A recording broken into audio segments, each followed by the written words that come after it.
Anda kembali di kabar khusus spesial untuk KTT G20. Pemirsa, hari ini merupakan hari kedua puncak konferensi tingkat tinggi G20 16 November 2022. Dan untuk mengupdate informasi terbaru dari Nusa Dua Bali, kami sudah terhubung dengan reporter Fadis Abi dari sana. Fadis, melanjutkan pertanyaan tadi, bagaimana jalannya konferensi tingkat tinggi G20 hari kedua ini? Silahkan.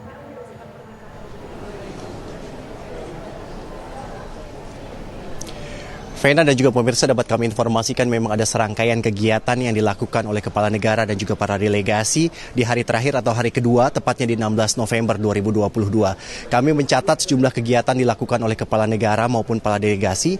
Yang pertama tadi pada pukul 10.35 waktu Indonesia bagian tengah, di mana sejumlah kepala negara ini melakukan penanaman pohon bakau di hutan mangrove Taman Hutan Raya ini di Gusti Ngurah Rai, dan di mana dalam prosesnya tersebut kami memantau memang ada sejumlah upaya yang dilakukan oleh baik itu kepala negara, di mana secara simbolis kepala negara tersebut ini menggali dengan menggunakan cangkul dan juga kemudian menanam pohon bakau tersebut.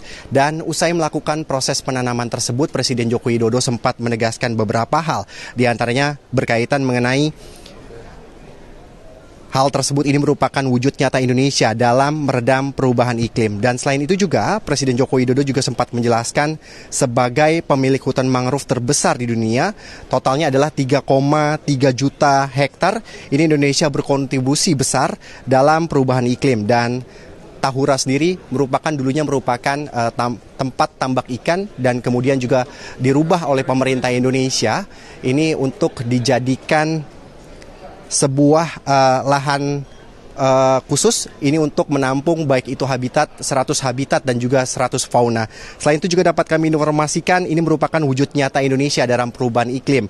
Dan yang terakhir tadi Presiden Joko Widodo juga mengajak ini para kepala negara ini untuk berkontribusi bersama-sama untuk membentuk ekonomi hijau. Dan selain itu juga dapat kami informasikan rangkaian berikutnya adalah pertemuan bilateral dan kemudian dilanjutkan dengan prosesi pembahasan ketiga, yaitu transformasi digital.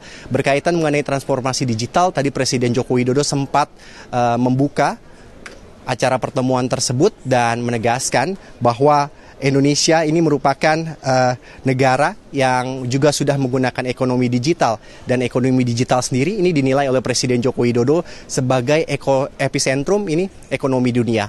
Dan Presiden Joko Widodo juga sempat menjelaskan bagaimana ekonomi digital ini total ada 15,5% PDB global ini yang didapatkan dari ekonomi digital. Dan selain itu juga Presiden Joko Widodo juga sempat berharap agar mobilisasi untuk membangun infrastruktur digital ini agar lebih terjangkau bagi seluruh masyarakat Indonesia. Berikut pernyataan Presiden Joko Widodo. Sebagai negara pemilik hutan mangrove yang terluas di dunia, yaitu 3,3 juta hektar hutan mangrove kita, Indonesia ingin berkontribusi kepada perubahan iklim, terhadap perubahan iklim.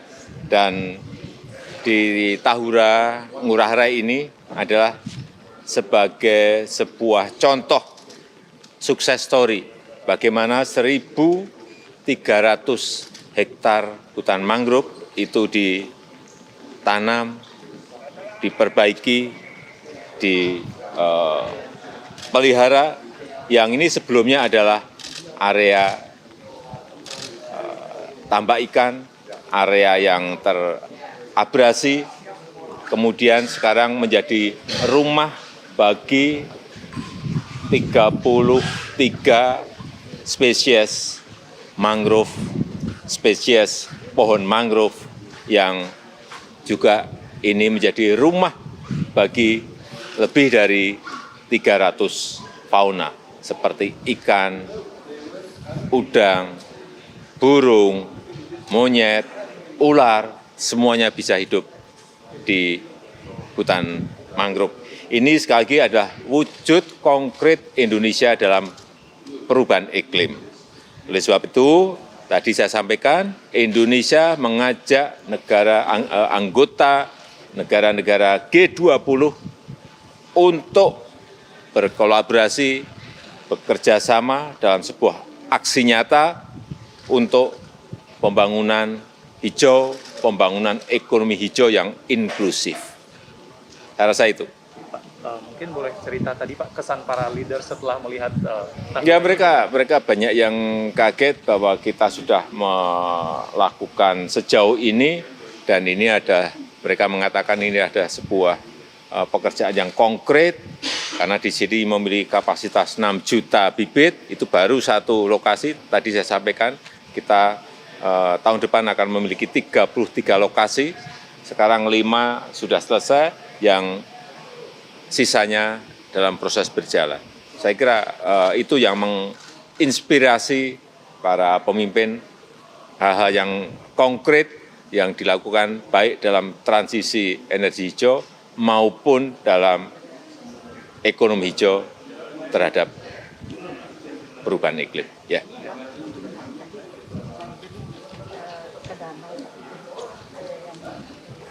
Oh, tadi menanyakan mengenai ini apa, saya sampaikan ini adalah floating solar panel yang kita sudah ada di beberapa danau, ada di beberapa dam yang kita lakukan kira-kira 3 atau 4 tahun yang lalu. Ya. terima kasih Pak.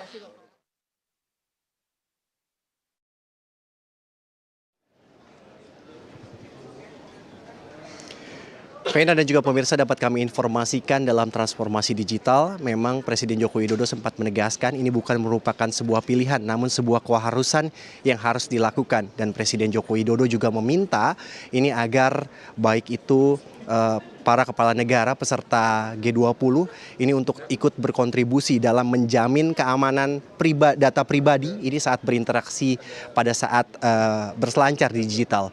Selain itu juga dapat kami informasikan tadi serah terima antara KTT G20 2022 terhadap KTT G20 2023 antara pemerintah Indonesia yang tadi diwakili oleh Presiden Joko Widodo, kemudian tadi sudah diserahkan oleh Perdana Menteri India, Modi, di mana tadi sempat Presiden Joko Widodo berterima kasih pada saat penutupan terhadap sejumlah peserta yang kemudian hadir dan datang pada saat KTT G20. Selain itu juga tadi Modi juga sempat menegaskan bagaimana kesiapan negaranya India sebagai tuan rumah KTT G20 di tahun 2023. Selain itu juga dapat kami informasikan tadi secara simbolis Presiden Joko Widodo menyerahkan palu sidang ini kepada Modi. Informasi lain yang dapat kami berikan, memang sesudah perhelatan KTT G20 ada serangkaian kegiatan bilateral yang dilakukan oleh kepala negara. Kami mencatat nanti sore atau sore saat ini Presiden Joko Widodo akan melakukan pertemuan bilateral dengan Presiden Cina Xi Jinping, di mana pertemuan tersebut berkaitan mengenai uji coba secara virtual ini antara kereta cepat Jakarta-Bandung, di mana nanti uji coba kereta cepat Jakarta-Bandung akan disaksikan baik Presiden Joko Widodo dan juga Xi Jinping ini secara virtual. Selain itu juga dapat kami informasikan setelah itu Presiden Joko Widodo akan melakukan konferensi pers berkaitan mengenai hasil dari upaya yang dilakukan dalam pertemuan KTT G20. Kami mencatat memang ada 3 isu utama dalam pembahasan KTT G20. Yang pertama adalah berkaitan mengenai ketahanan pangan dan juga energi, dan yang kedua adalah arsitektur kesehatan global yang lebih kuat, dan yang ketiga berkaitan mengenai transformasi digital. Dan selain itu juga dapat kami informasikan, Vena dan juga pemirsa, memang saat ini sejumlah para kepala negara dan juga delegasi ini sudah mulai kembali ke negara mereka masing-masing, dan rencananya juga pada hari ini memang merupakan puncak kepulangan dari sejumlah kepala negara tersebut.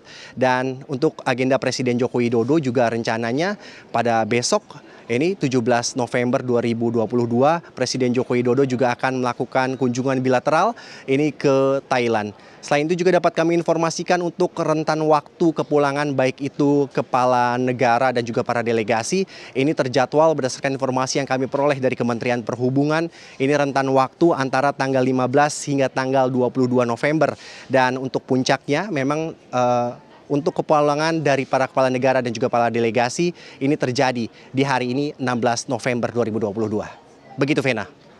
Baik, terima kasih Fadis Abi atas laporan dari Nusa Dua Bali. Tadi ada beberapa hal yang kita kutip dari laporan Fadis Abi dari Nusa Dua Bali, pemirsa, di mana menjelaskan mengenai jalannya hari kedua KTT G20, di mana para delegasi dan juga pemimpin dunia pagi tadi sempat melakukan penanaman tanaman bakau di Taman Hutan Raya Ngurah Rai Nusa Dua Bali. Selain itu, juga Fadis Abi menyampaikan pembahasan berikutnya yang dibahas oleh para pemimpin ataupun delegasi ini adalah mengenai working session ketiga, yakni mengenai transformasi digital. Selain itu, Fadis Abi juga menyebutkan bahwa tadi Presiden Joko Widodo juga telah menyerahkan presidensi G20 kepada Perdana Menteri India, yakni Narendra Modi, sebagai presidensi ataupun tuan rumah G20 tahun 2023. Sore nanti Presiden Joko Widodo juga dijadwalkan akan memberikan konferensi pers keterangan mengenai jalannya KTT G20 selama 2 hari.